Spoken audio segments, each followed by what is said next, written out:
So this afternoon, we're going to get into something that I know every single one of us can use in our wellness journey. This is Rebecca Kimberly, and she is going to talk to us about stress management and virtual fatigue. So, Rebecca is an award winning psychological life coach. She is a cognitive behavioral therapist. She is a trainee in clinical psychology, and she is coming to us today from the UK. So, welcome, Rebecca. We're so excited to have you on our wellness journey today. Thank you so much for having me. I'm really excited. We just want to even just listen to your accent, honestly, so that I already feel less stressed. Oh, yeah, I guess it sounds very different to you. I'm intrigued by your accent, to be Yeah, mine's not as relaxing as yours, though. So, welcome today. I'm gonna go ahead and let you get started, and then we are gonna meet up after with a couple of questions that we get from our Sure. audience. Okay? Okay, All I'll right. just Take share it my away. screen.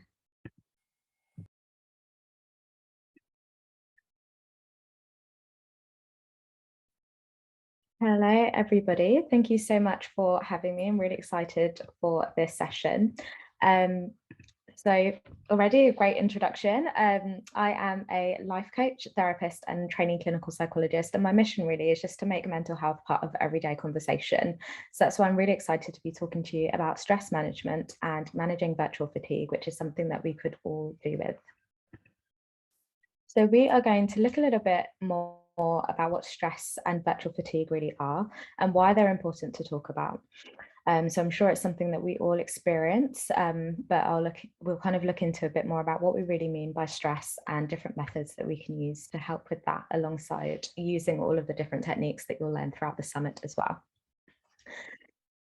I want you to walk away feeling a bit more inspired, motivated, realigned, and reconnected, and just a bit more in control, I guess, of how you manage your stress. I think one of the most important things in being able to manage anything that we experience is really to try to understand it a bit more. So hopefully that's something you can walk away with as well. So first, we will look a little bit more about what stress and virtual fatigue are. So when we think about stress, when you sense danger, the body triggers an automatic process, which is known as our fight or flight response. And this is an automatic process, which is kind of like our stress response. It's all hormonal, and stress occurs when the demands of life outweigh our ability to cope with them, so cope with the demands. So there's a bit of an imbalance there. So the autonomic nervous system has two parts, our sympathetic, which is the fight or flight, and our parasympathetic, which is all about resting and digesting. So as you can see, there are kind of on two spectrums there. Our fight or flight response prepares the body for intense physical activity, and it's adapted for dealing with short-term physical emergencies. So if we think right back in the day, where you may have been chased by a bear or whatever it is that would come for us and hunt us, it's really designed for our survival. So from an evolutionary perspective, if you were in the office and a tiger were to walk in, this is where your fight or flight response kicks in and you would want to run out and get out as soon as possible.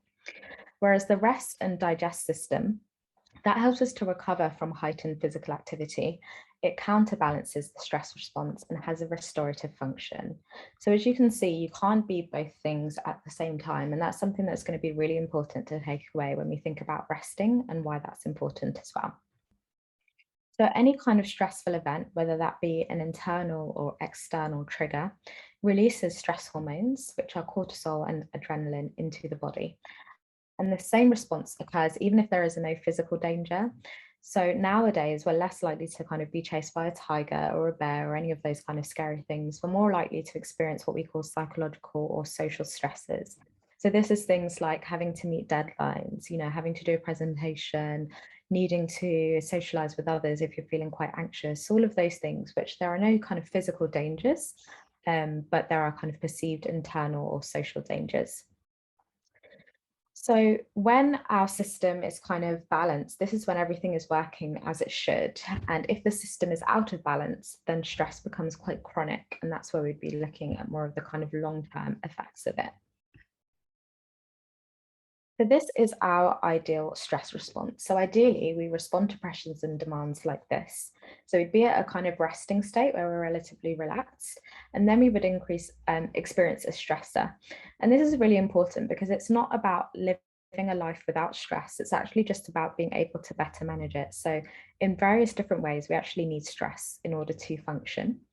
And our body are designed to deal with stress. It's designed to experience it and deal with it. However, when it's kind of experienced too often, that's where we can become a little bit kind of overwhelmed.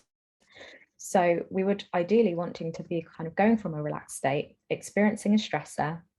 Then we would notice that our body kind of increases in arousal, and then the problem gets solved, the trigger goes away, and then we go back to resting state. So you can imagine if we're only dealing with one thing at a time, the body is quite equipped to be able to deal with this. We need the increase in adrenaline to help us, run or power through that presentation or whatever it is. But when we are experiencing several of those stresses and we go into kind of overdrive with the arousal, we find it that our problems are difficult to get solved. And so therefore the trigger doesn't go away, or it kind of maintains. And then we find ourselves not really in the resting state for most of the time.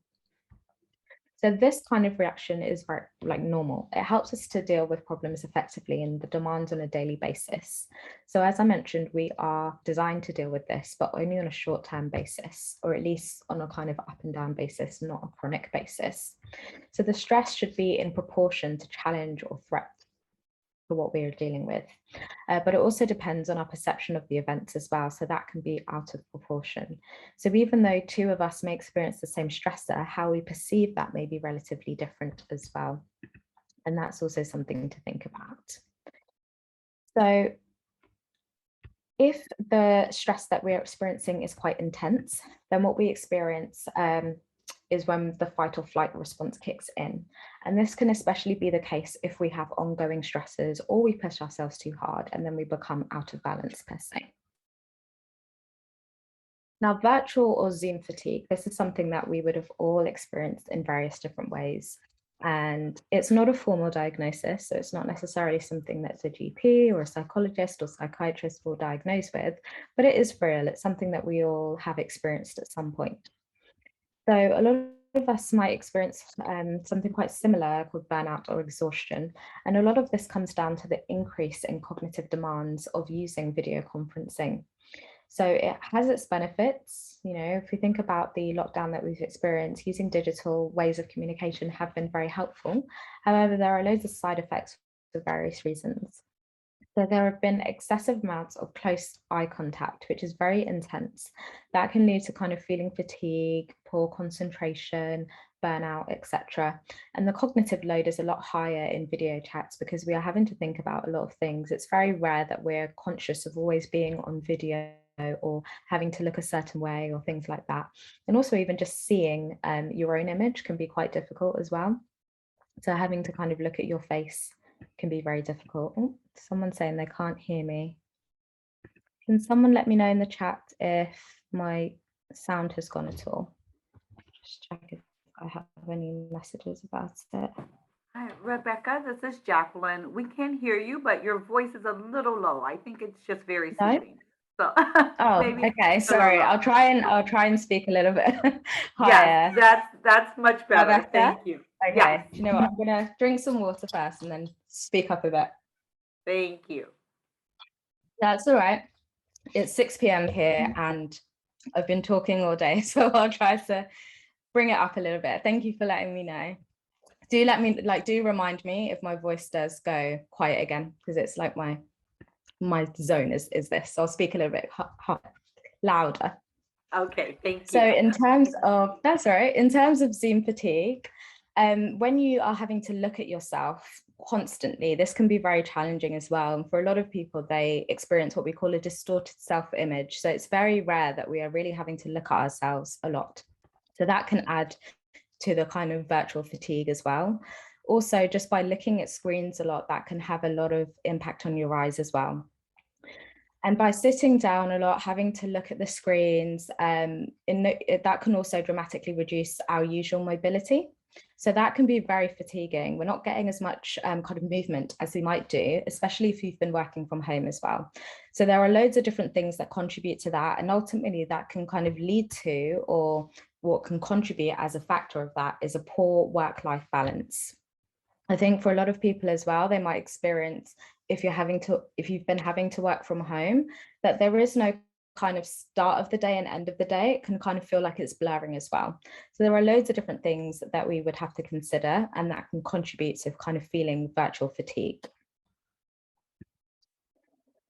So that's why it's really important to kind of think about relaxation. And the reason why is, remember when I showed you the graph about, our kind of rest system and the fight or flight system, it's impossible for the body to be in two places at once. So relaxation directly activates the rest and restore function. So it counterbalances the stress response. This helps to slow the heart rate down, and the respiration rates as well can get slowed down, and that triggers our restoration mode. So it's completely impossible for you to be both stressed and relaxed at the same time. So that's why a lot of people tend to kind of say, if they're feeling stressed and somebody's trying to console them, someone might say, calm down. And although that can be quite frustrating when you're up here and it's very difficult to just calm down, the reason being is that you can't be both stressed and relaxed at the same time. So when you think about it like that, hopefully that will help you to understand why that's a thing that we need to do to be able to bring the body down, so that we can actually better cope with the demands that we're experiencing as well. There are many, many reasons why rest is productive. So firstly, it's an essential component of everything that we do, whether it's at work, in our private lives as well. And when we're talking about rest, before I go into the kind of benefits, it's not just about sleeping. It's actually about our kind of recreational activities as well. So creativity, actually taking time out. So physical and mental rest as well. So first of all, it improves your physical health. So when we think about chronic stress, and this is stress that we experience over a prolonged period of time, that can depress your immune system, and this can happen quite rapidly. So therefore, getting enough sleep and exercise as a form of rest are two really important essentials that can boost your immune system. And it doesn't have to be, when we think about exercise, it doesn't have to be something that is always getting your heart pumping, although that can be very helpful. For a lot of people, they can't access that, or it might be quite difficult. It's also about the restorative things that we do as well, relaxation, the yoga side of things as well. So this is really important as well, because that can help against kind of health conditions. There's been so much research to show the link between chronic stress and poor physical health. So that's why it's also really important for that as well. In terms of creativity, productivity, and focus, this is also something really important, because we rely on these things as a way for us to work and function. So the time spent away from a task and reflecting rather than doing the task is actually really critical in order for us to be able to produce some solutions and creative breakthroughs. I don't know if you've ever noticed, when you kind of get some great ideas or get some clarity about something, when you're taking a shower or just sitting in nature or driving through a country road on a really kind of quiet day. And this happens because your brain has some space to relax. So there's less information and stimuli for it to process. So that makes space for the creativity and for ideas to flow through. This is not something that happens when you're completely swamped with your never-ending to-do list, because the brain is really kind of focused and overloaded with the task at hand. So that just impairs your concentration and memory. So that's why it's really important to be able to take some time out, which can feel counterproductive when you're working towards deadlines or you feel like you have so much to do. But actually, if you're able to implement it and create some time for rest, it actually helps a lot more than just powering through. Also, you develop a better sense with yourself, a better sense of self, relationship with self as well. So one of the reasons why we resist rest is because when we give ourselves space to just kind of be, a lot of things can come up, a lot of the things that we've been trying to suppress, thinking about some of the reasons why we've been stressed, maybe thinking about some of the things from the past that have been quite difficult. So all of the emotions that we push into the corner while we're trying to get stuff done start to show up. And instead of trying to feel and process those emotions, we tend to reach for distractions, like mindlessly scrolling through social media, or kind of not being mindful when we're eating our food or watching TV, and just having certain things to distract ourselves. So often we do these things, we're trying to convince ourselves that we're taking a break, but we're not really getting that much of a mental break. And that's also what's important, that sometimes just because we're physically resting doesn't mean we are mentally resting as well. So it's really important that both of them are happening.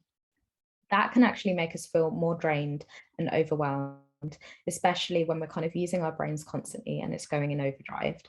So being present with your emotions is what causes a better connection with yourself. It helps you to be more self-compassionate, understanding, and forgiving with your experiences as well. And from that place, you'll be a lot more intrinsically motivated to do the things that matter to you instead of just powering through with your to-do list. And finally, it pays off in the future. So when you're thinking about working towards your goals, we need to think about our downtime as well. Any part of our journey requires us to pause. So if you were going to drive, say away on vacation or something, and you're going to drive for hundreds of miles, you'd need to stop and take a break. You need to kind of stop for some gas. You'd need to stretch your legs and rest. And otherwise, if you were to keep on going, you probably wouldn't reach your destination on, the time that you had hoped, or probably not at all. So wherever we're trying to get to, or even if it's just managing what's happening in the present, we have to remind ourselves that it's a marathon, not a race. So this goes for all of our goals, anything that we're trying to kind of work towards, we have to schedule in breaks. Otherwise, what can also happen is that we become quite overwhelmed towards what we're trying to work towards, and a lot of people lose passion for what it is that they were once passionate with. So therefore, we need to kind of schedule in rest, like consistently. So in terms of stress management, I like to think of it as kind of being in 4 steps. So the first one being self-discovery. The next one being identifying different techniques. There's also a process that kind of helps us to change the way that we think about stress, and also how we perceive ourselves to deal with stress, and then also making a commitment as well. So first of all, in anything that we do, the process starts with you. So try to think about what is currently stressing you, or what typically, triggers off the stress response, and how you usually respond to it. When you know your warning signs, that can help you to take action sooner and reduce the impact of it. So try to identify some of the unhelpful coping strategies that you tend to fall into. So sometimes we don't actually recognize that we're stressed, but we might notice some of the unhelpful coping strategies that we use. So that might look like many different things. It will vary for each of us, but it just helps to identify, actually, I think I've been stressed because I've noticed X, Y, Z. Try and think about how you're managing stress at the moment, and also think about what you do in your working week that is purely for your joy and pleasure. So something that's not to do with any of your goals, not to do with any of your responsibilities or roles, but actually just to do with you. And it's important to think about what you're actively doing at the moment, not just in an ideal world. So that can also help to get an understanding of how we are currently dealing with stress versus how we think we deal with stress. Thinking about stress management, one of the great ways to kind of visualize this is thinking of stress as a bucket. So we have like a stress bucket, and stress flows into that bucket. Let's say that's the water. Now, how vulnerable we are to stress is a completely personal and unique thing. The bigger that our bucket is, the less vulnerable to stress we might be. Whereas the smaller the bucket, the more vulnerable to stress we might be. And again, that's a completely personal idea of what it looks like in terms of how we cope with it. So when we have some good coping strategies, that's kind of like opening the tap to let the stress out. And this is really important because sometimes we're unable to kind of reduce the amount of stress that is coming into the bucket. However, when we have bad coping strategies, that's kind of closing the tap and it's not helping to drain the water out, so it just fills. And then obviously what happens with that is that we overflow. So sometimes we're unable to take the stress away, so we have to think about increasing the different resources that we have to cope. If we can't always control the stress that's happening from the outside, then we can find ways to reduce the pressure that we put on ourselves and also help us to cope better while we are experiencing stress. So this can be a really kind of visual way to think about what are some of the demands that are coming in, the different things that are causing me stress, and how am I releasing that? What are some different things that I'm using to help navigate the stress? So another thing I like to think about is, in terms of stress management, is creating what we call a self-care menu. One of the biggest things that come up when we're thinking about managing stress and relaxation and what to do is thinking about, well, I just don't have the time. So we all have the time available, but sometimes it might not be the desired length of time that we would want. So creating a self-care menu can be really helpful to think about, well, what is the time I have available and what can I do within this time? So if you only have 5 minutes or less, that might look like journaling, using essential oils, doing breathing exercises or mindfulness-based or stress reduction techniques. If you only have like 15 to 30 minutes, for example, you might talk to a loved one, a friend, family member, go for a walk, do some yoga, a hot bath. Maybe if you've got a bit more time, you might do some exercise. And again, that can be kind of cardio or strength-based or something more restorative. Might look like cleaning your space, watching TV. If you've got even more time, then maybe watching a movie or having a massage. This is really helpful because sometimes if we are unable to kind of create the time, then it's using the time and finding the time. So something that I try to ask myself every day is, what time do I have for some self-care today? And when I look at my schedule, it might be that there's actually not much time. So I need to think about where I can kind of create these things in little pockets. Or actually, if I've got a lot of time and I know that that can usually be filled up with work, how can I block out that time to make sure, yes, I've got these things to look forward to? It can also help you to kind of look back over time and see, actually, well, I haven't been able to do a lot of things to relieve my stress. So it's no wonder I'm feeling stressed. And then in terms of your thoughts, what are some unhelpful beliefs that you have about stress? And are there alternative, more helpful ways of thinking about this? So as I mentioned, there can be loads of different beliefs that we have around stress or time, which can actually contribute to how we're feeling in terms of the stress. Things like I don't have the time can make it very difficult to actually find the time and create the time to develop better techniques to manage stress. And that can also help us to kind of create better habits as well, that sometimes when we say that we don't have the time to, relax and engage in things, we actually end up spending or wasting more time trying to deal with our stress in unhelpful ways rather than doing something more productive.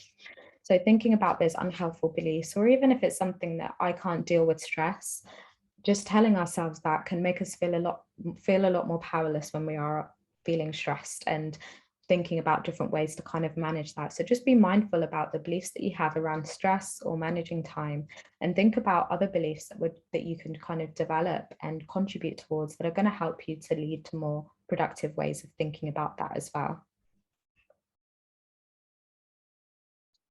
And then finally, it's about making a commitment.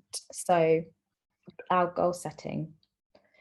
Identify where you can make changes. And here it's really important to think about meeting your basic needs. So as part of stress management, it's also about kind of bringing back to basics. So as humans, we need food, we need sleep, we need exercise, all of those minimum things that we need to keep ourselves going. So our basic level of functioning. Often when people are feeling stressed and overwhelmed, we fail to meet our basic needs, such as eating breakfast, eating lunch, eating dinner. We forget to do those things. Getting a good night's sleep, we kind of overlook how important these things are. In order for us to function well, we need to kind of feed ourselves well and kind of be nutritious in the way that we do that. That includes sleep, that includes food, that includes exercise, and all of those things as well. If we do not plan, then we're kind of planning to fail. And self-care is very easy to forget until you're forced to. And by that, I mean, when you are having to take time off sick, or, you're just getting to the point of burnout, your body is saying, I can't deal with it anymore. So ideally, it's trying to get these strategies in place before you're then forced to. Try to start with the ones that are a bit easier and more likely to be successful. So when we set ourselves up to do really kind of difficult ones, if it's something that you're needing to implement more regularly and you're kind of aiming for things that may take longer or take more effort, then actually that may be kind of making it a bit more difficult. So what are the kind of basic things that you can do? And usually I try to think about daily habits. That's really a good place to start as well. Otherwise, you may run the risk of, well, I would love to kind of have a massage every month. So I'm going to work myself really hard throughout the month, but then I have this one day to relax with the massage. That's not a great way to be able to manage the relaxation. So what can I do daily and then weekly and etc. to kind of build that up? And at first, it's important to only expect small changes to start with because it takes daily practice to make a change. So we're thinking again about those small habits that you're wanting to implement. Then in terms of our virtual or Zoom fatigue, some important things to kind of think about is, say, for example, if you are on Zoom a lot, having to do meetings, try and only use audio or reduce the screen size. This can be very helpful. Also, as part of this, if we think about kind of why we are experiencing fatigue in the eyes when we're using Zoom a lot, is because our concentration is quite focused on a small screen. Try to look around the room and get used to looking at things that are further away and closer as well. Trying to look out the window as well can be really helpful because that's using your eyes to kind of navigate around rather than restricting it to a small screen. Breaking up your day can be very important as well. That's either with movement or different types of activities. Trying to stick to a schedule as well, that's also really important. And as part of that, it's sticking to your boundaries. So try to identify what those boundaries are. You know, I'm not going to check my emails at a certain time. I'm only going to be on, you know, screens for this certain times, etc. If you struggle with self-image and like looking at yourself in camera, try to hide the self-view. So I think there's a way on Zoom where you can kind of just focus on the person who's talking rather than looking at yourself. That can really massively help. And try to get up and move at least once an hour. So often we find ourselves kind of sat and be quite sedentary, just staring at screens. Really try to get up, move, and stretching as well, very important. So before we finish, here are some books which are quite helpful for managing stress and trying to understand a little bit more about rest and why that's important. It's been really great to talk to you today about stress and managing virtual fatigue, and I'm open for any questions that may come up. Okay, Rebecca, thank you. I am like taking a screenshot of these books so that I can Yeah. know what to order, what to pick up and read. Yeah. I found I had so many great tips in there, just about managing stress. And I really loved all of the things about the virtual fatigue because I think everybody is dealing with that. It kind of jumped upon us, and I don't think we were all ready to go all virtual. I did have one question. It's kind of a two-part question. So the first part of it is for yourself, like what, when you're managing clients or helping your clients to manage their stress, what is your approach? Are you more, you give them uh, tests, you give them tools, you give them, or do you just say, "Hey, stop doing that"? Like, are you more directive, or is it more of a, you kind of roll out education for them? How does that work? Yeah. For me, I think what's really important is about education and actually better understanding yourself. So we're all going to have a different relationship to stress. So I think it's really important to identify what your own relationship to stress is. So that's why one of my first tips was about self-discovery, because we're Yeah. all going to manage stress differently. We're all going to feel differently about it. And often it's those unhelpful beliefs that we have about stress, such as, I need to always work hard. Those are the things we need to work on. So a lot of the times we may know what the things are that we need to do to manage stress, but we forget to implement them. So I try to create a unique plan for that particular person and why it's helpful. And why do you think that approach is the best? Like the discovering of self, you think that's the best approach? Because Yeah. do people typically not know what's stressing them, or they don't even go that far? They just know they're stressed. Um, I think sometimes we may know what's stressing us, but we may feel a bit helpless on how to implement it. Okay. Or we may kind of think we know, but actually that's not the main thing. There's Right. actually a lot underlying that. So actually by having a safe space to be able to explore that, we actually get to the root of the problem. And like I said, it's different for different people, that sometimes then when you have a better understanding for yourself, then in the future you have a better idea of, oh, you know what, I know my pattern, I know why this keeps on coming up for me, and now I know what to do about it. Because often people may be saying, I still feel stressed, I do yoga every day, I do this, and sometimes it's not about the doing, it's like, well, actually what's underlying that. And then those things can be more effective when you know why you're doing them. I love that. So self-discovery is the key to Mm. not never having stress, but being able to manage it and Yes, to. exactly. Yeah. All right. Well, this was amazing. We absolutely needed this. This is a huge part of wellness. So thank you so Okay. much, Rebecca, for coming on this evening and sharing your time with us. And Thank you. I'm going to start reading some of those books. Thank you for sharing. Perfect. Thank you so much for having me. Thank you.